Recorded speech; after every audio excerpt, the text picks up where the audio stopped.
Hey, bonjour et bienvenue. J'avais envie de te raconter une histoire juste incroyable. Alors prends le temps de bien t'installer et écoute ça. S'il y a des mots ou des phrases que tu ne comprends pas, n'hésite pas à faire pause pour demander des explications à tes parents. Alors allons-y. Tout est parti de la planète Zarbios. Je ne sais pas si tu la connais, cette planète. Sa taille fait la moitié de la planète Terre. Elle est ovale. Comme la Terre, Zarbios a de grandes étendues d'eau et de grandes étendues de terre, avec des montagnes, des arbres, des pierres, des couleurs de partout. La seule différence avec la planète Terre, c'est que la planète Zarbios n'est pas peuplée d'êtres humains. Non, les habitants de Zarbios sont des robots. Oui, 6 milliards de Zarbis habitent sur la planète Zarbios. Ils sont tous pareils, ces robots. Un cube jaune pour la tête, un cube bleu pour le corps et des membres articulés blancs. Les Zarbis sont intemporels. Cela signifie qu'ils ne meurent jamais. Bien qu'ils vivent en famille, comme nous, ils ne se reproduisent pas comme nous. Ils sont tout simplement fabriqués. Ainsi, chaque Zarbi se rend dans l'immense usine et commande un nouveau Zarbi, s'il en a envie. Il peut même se commander une famille de Zarbis. Il n'y a pas de limite. Les Zarbis vivent dans des bâtiments immenses qui ressemblent à des immeubles. Dans ces bâtiments, ils passent leur temps à faire des programmes informatiques, électroniques, magnétiques, à extrémités multidimensionnelles et forcément cubiques. Depuis plus de 100 milliards d'années, ils améliorent leur propre fonctionnalité. D'ailleurs, ils ont même développé des programmes pour générer des émotions aux arbis. Ce sont des émotions qui ressemblent un peu aux nôtres. La joie, la peur, la tristesse, la colère. Mais eux, quand ils sont joyeux, ils font six petits bonds. En revanche, quand ils sont tristes, ils se replient sur eux-mêmes et leur tête rentre complètement dans leur corps, comme des boîtes qui s'empilent. Et quand un zarbi a peur, il devient vert fluo, et quand il est en colère, il double de volume. Et donc, ils vivent comme ça, à faire des programmes, des réunions jour et nuit. Ils ne mangent pas, ils ne boivent pas.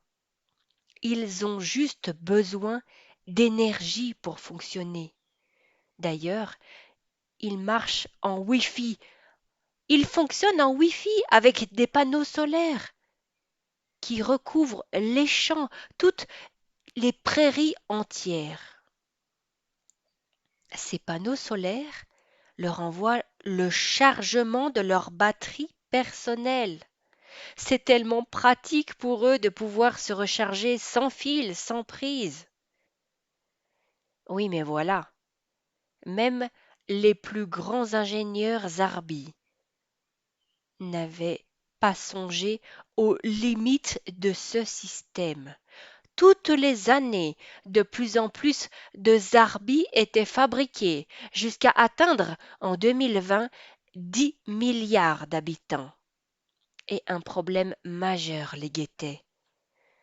Plus de place pour installer d'autres panneaux solaires. Et qui ne dit pas assez de panneaux solaires, dit des arbis complètement déchargés, en panne quoi. S'ils ne trouvaient pas de solution rapidement, la fin de la population zarbi était annoncée pour l'année 2025. Alors, ils mettèrent en place des réunions tous les jours au centre de recherche pour réfléchir à des solutions. À cet endroit se retrouvaient tous les plus grands scientifiques, analystes, professeurs. Les Arbis ne trouvaient pas vraiment de solution envisageable et devenaient de plus en plus vert fluo. Et puis un jour, le professeur tout fou, en pleine réunion, se mit à faire si bon au milieu de la salle de recherche. Tous les Arbis furent surpris d'autant de joie d'un coup et se demandèrent ce qui pouvait en être à l'origine. C'est alors que tout fou prit la parole. Cher Ropopote, j'ai la solution. Lors de nos précédentes missions spatiales, nous avons découvert l'existence d'autres planètes. Alors si aujourd'hui nous n'avons pas assez de place pour installer de nouveaux panneaux solaires, c'est simple, allons les installer sur une autre planète. Mais, cher professeur Toufou, dit le responsable scientifique Matadonf, ce n'est pas aussi simple que cela. Il nous faut une planète qui a de l'électricité pour récupérer l'énergie des panneaux solaires dans des batteries géantes. Et nous ne savons pas s'il existe de telles planètes dans l'espace. Certes, monsieur Matadonf, répliqua Toufou. Alors, faisons en sorte que des équipes spatiales partent en observation. Ainsi, nous serons fixés. Qui ne tente rien n'a rien. C'est ainsi que le responsable du groupe de recherche, monsieur Décidofinal, prit la décision de faire voter l'ensemble des personnes. À l'unanimité, les Arbis levèrent leurs bras métalliques pour valider la solution. Tout le monde était d'accord pour aller explorer l'espace et chercher une autre planète alimentée en électricité. Les jours suivants, Matadonf fut nommé responsable de ce projet. En collaboration avec le professeur Toufou, ils organisèrent la révision des navettes spatiales, le chargement de batteries de voyage pour alimenter les futurs besoins. Et tout cela alors que la fabrique de Zarbi continuait de fabriquer encore et encore des Arbis. Les machines semblaient ne jamais pouvoir s'arrêter. Puis vint le jour où 6 navettes partirent de la planète Zarbios, toutes avec des feuilles de route différentes, des itinéraires prévus différents. Une navette vers Jupiter, une autre pour Mars, une autre pour Saturne, une vers la Terre, une autre navette vers Pluton et une dernière vers Neptune. Dans chaque navette, un équipage de 4 Arbis. Leur mission s'étalait sur 6 mois. Cela leur laissait le temps du trajet et l'analyse des lieux. Ils allaient débarquer sur chaque planète et découvrir discrètement ce qu'il s'y passe. Au fur et à mesure, toutes les données s'enregistraient sur leur disque dur interne. C'est ainsi que, 6 mois plus tard, les premières navettes rentrèrent sur la planète Zarbios. Une à une, chaque explorateur fut ravi de retrouver sa famille et une fois avoir posé leurs pieds métalliques sur le sol de leur planète Zarbios, tous enchaînèrent les rebonds à droite, à gauche, devant, derrière. On aurait dit une foule de ressorts en action. Puis vint le moment des rapports, des comptes rendus. Toutes les données furent récupérées, traitées, modélisées, compilées sur les ordinateurs de l'unité recherche. Évidemment, tu l'auras deviné, une seule planète répondait aux critères. Une seule planète avait déjà de l'électricité et les moyens techniques adaptés, la planète Terre. Alors, toute l'équipe rebondissait encore et encore, on ne voyait quasiment plus de verre fluo sur les Arbis. Ils avaient maintenant une issue, pour faire en sorte de continuer de vivre indéfiniment, mettre en place des panneaux solaires sur la planète Terre. Oui, mais voilà, résumait monsieur Matadonf au centre des recherches. Tout n'est pas aussi simple que cela. Sur cette planète Terre, il y a de la vie, et notamment des êtres bizarres. Après observation, ils disent qu'ils sont des êtres humains. Ainsi, toute l'équipe se mit à poser des questions dans tous les sens pour connaître leur mode de vie, la couleur de leur tête, comprendre comment eux, les êtres humains, fonctionnaient. La plupart des Arbis étaient étonnés de savoir que le corps des êtres humains n'avait pas besoin d'électricité pour fonctionner, et qu'au contraire, ils mettaient dans leur corps des éléments de la nature, un peu comme un Zarbi recharge sa batterie pour fonctionner. Madame Matadonf, elle était émue de savoir que les mamans humaines aimaient préparer de bons repas et de bons gâteaux à leur famille. Et puis tellement d'autres découvertes. Le fait que certains humains étaient petits, d'autres grands, d'autres plus ou moins bien portants, colorés avec des tissus, parfois avec leur cuir sur le visage, un peu fripé, comme l'écorce des arbres qui vieillissent. D'autres même avec des poils sur la tête, parfois en tourbillon. Incroyable! Les Arbis étudièrent donc leur mode de fonctionnement. Puis, hum, la question primordiale vint, cette question tellement importante. Comment faire pour que les terriens acceptent de laisser tous les champs, toutes les prairies, tous les espaces verts à disposition des Arbis pour que eux mettent leurs panneaux solaires? D'après les analyses et les observations réalisées, les Arbis avaient conclu que les êtres humains n'étaient pas faciles dans la négociation et qu'ils se protégeaient entre eux les uns des autres. De ce fait, Monsieur Toufou fit une nouvelle proposition. Inventons un virus comme une potion qui soit capable d'endormir les êtres humains pour 100 ans. Ensuite, cela nous laissera le temps de mettre en place nos installations sur Terre pour continuer de nous alimenter en énergie. En même temps, nous prendrons des dispositions pour nous installer plus tard sur une autre planète, plus grande et non habitée. Cette idée fut acceptée par l'ensemble de l'équipe. En revanche, monsieur Matadonf fut sceptique. Il avait des doutes quant à la façon dont il allait être possible que chaque être humain attrape ce virus. Nous pourrions l'injecter dans les hamburgers. Tous les terriens en mangent, proposa le jeune Robob. Sauf peut-être les petits terriens. Nous avons vu que les êtres humains miniatures n'avaient pas de dents. Les dents, ce sont ces espèces de couteaux blancs qu'ils ont dans une ouverture de la tête. C'est exactement la même chose pour certains humains fripés et courbés, parfois plus de couteaux blancs incorporés. Alors, ils prennent même du liquide pour alimenter leur batterie. Admettons, rétorqua monsieur Décido-Final, mais nous n'allons pas pouvoir injecter ce virus dans des milliards de hamburgers.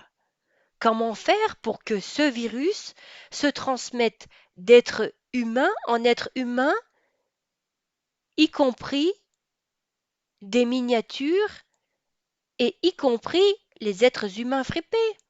Je vous demande de réfléchir à cela et trouver des solutions dans les jours à venir. Professeur Tofu se mit à travailler jour et nuit avec ses équipes scientifiques.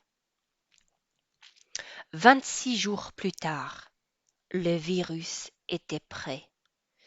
Ils l'appelèrent Zarbinavirus. Cette formule chimique était minutieusement conservés dans les laboratoires secrets des unités de recherche de la planète Zarbios. Le projet fut présenté à l'équipe et le professeur Toufou fut fier d'expliquer la solution trouvée pour que Zarbinavirus soit transmis. La formule chimique, la dite potion qui allait endormir les humains, était transparente, incolore, inodore. Cela signifie que personne ne pourrait la voir, personne ne pourrait la sentir. De plus, elle se transmettait, cette potion, à travers de fines gouttelettes. Zarbinavirus était capable de s'agripper aux mains, de se poser sur des poignées de porte, des bureaux, des chaises, des objets, enfin tout ce que les humains touchaient. Et le plus important, Zarbinavirus pouvait se cacher dans les yeux et dans les postillons, ces petites gouttelettes d'eau qui sortent de la bouche des êtres humains. Eh oui, dit-il, nous avons observé que les êtres humains, de temps en temps, crachent de l'eau. Parfois, quand ils font des sons avec leur bouche, il y a de l'eau qui est projetée. Ou mieux, parfois ils crachent fort. Ils appellent cela éternuer. Alors les gouttelettes vont aller toutes seules sur les autres êtres humains. Ça sera un jeu d'enfant. Toute l'assemblée, toute l'équipe de recherche, toute la planète Zarbios se mit à rebondir et à acclamer, à féliciter le professeur. Ils étaient sauvés, ils avaient la solution. Ils allaient pouvoir retourner sur la planète Terre, injecter ce virus dans de la nourriture et attendre que la propagation se fasse toute seule. Attendre que les gouttelettes passent toutes seules d'un être humain à un autre. Ainsi, chaque jour, des centaines de terriens allaient être contaminés et dormir pour 100 ans. Et d'ici à ce qu'ils se réveillent, les Arbis auraient laissé la place et tout réinstallé sur une autre planète. Parfait, conclut Monsieur Décideau-Final. Quelque chose à rajouter, messieurs, dames? Oui, juste un bémol, dit professeur Toufou en devenant vert fluo. Si nous parvenons à ce que Zarbinavirus rentre à l'intérieur de chaque être humain, nous avons gagné.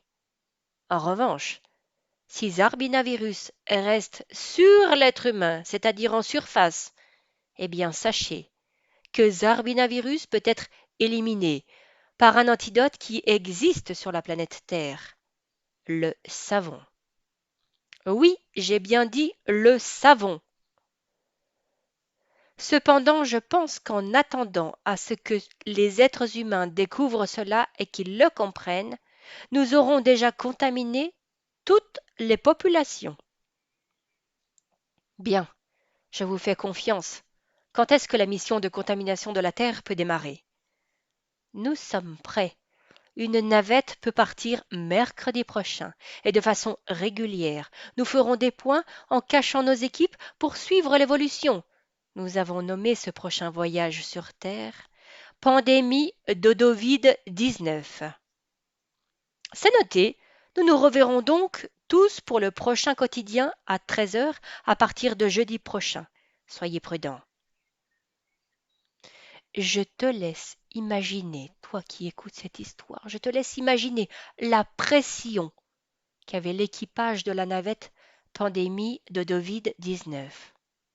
La responsabilité de l'espèce robotique de toute la planète Zarbios reposait sur leurs épaules métalliques. Vint alors le jour du départ. Pandémie d'Odovid-19 quitta la planète Zarbios pour cette mission sur Terre. L'équipage put non sans mal atterrir, puis trouver le meilleur endroit pour infiltrer Zarbios dans la nourriture des êtres humains. Ils prirent soin de l'effectuer à 6 endroits différents de la Terre pour couvrir le maximum de zones. Ensuite, Il savait que Zarbinavirus allait se propager car les êtres humains voyagent beaucoup d'un bout de la Terre à l'autre. Et puis, il comptait beaucoup sur les terriens moyens en taille pour propager le virus car ces petits êtres humains ont beaucoup plus de contacts. En plus, ils se lavent moins les mains que les grands terriens et parfois ils crachent des postillons sur les autres sans même s'en rendre compte. Une fois ces missions accomplies, la navette et son équipage purent rentrer sur Zarbios. Et chaque jour, une navette allait faire un point sur l'évolution et compter le nombre d'êtres humains endormis. Les chiffres augmentaient de jour en jour. Aujourd'hui, Zarbinavirus a endormi 6234 terriens, soit 324 de plus qu'hier. Si nous continuons ainsi, dans 3 mois, toute la planète Terre sera endormie. Le temps passait, c'était comme un rituel, ces allers-retours de navettes, ces points réguliers, les journaux de 13 heures présentés par le célèbre Zarbi, Jean-Pierre Porto. Tout semblait évoluer dans le sens qu'espéraient les Zarbis. Mais au bout du 4e mois, une navette revint avec des nouvelles inquiétantes. Le commandant de bord communiqua ainsi au centre de recherche. Chers amis, l'heure est grave, très grave. Les humains ont constaté l'ampleur des endormissements et ont compris que Zarbinavirus se propageait secrètement dans les gouttelettes. Je dois vous annoncer que nous avons vu des humains avec du tissu devant leur tête. Ils appellent ça des masques. Certains portent même carrément du plastique devant tout le visage. À d'autres endroits sur leur planète, nous avons clairement remarqué qu'ils se lavent les mains avec du savon.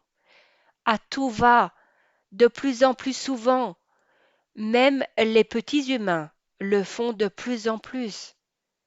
Ainsi, ils sont en train de supprimer, de détruire Zarbinavirus qui était sur leurs mains. Alors, le commandant commença à doubler de volume et à rentrer son gros cube jaune dans son corps bleu. Nous n'avions pas pensé à l'intelligence des êtres humains. Qu'allons-nous faire pour la suite? Tout cela me semble bien compromis. Alors, toute la salle devint de couleur vert fluo. Et du fond de la pièce, Zarbiette 22 se leva et dit: nous pourrions en répandre plus du virus, dans les rues et aussi dans les écoles, partout. Cela ne changera rien. Les terriens ont décidé de rester enfermés dans leur maison. Les écoles sont désertes, répondit Matadonf. Ils appellent cela le confinement. Eh bien, continua Zarbiette 22, mettons du virus dans tous les restaurants, les cinémas. Non, tout est fermé sur la planète Terre. Leur vie semble en pause. Même quand ils sont obligés de se croiser, ils gardent leur distance. Et à plus d'1 mètre, les postillons ne se transmettent plus.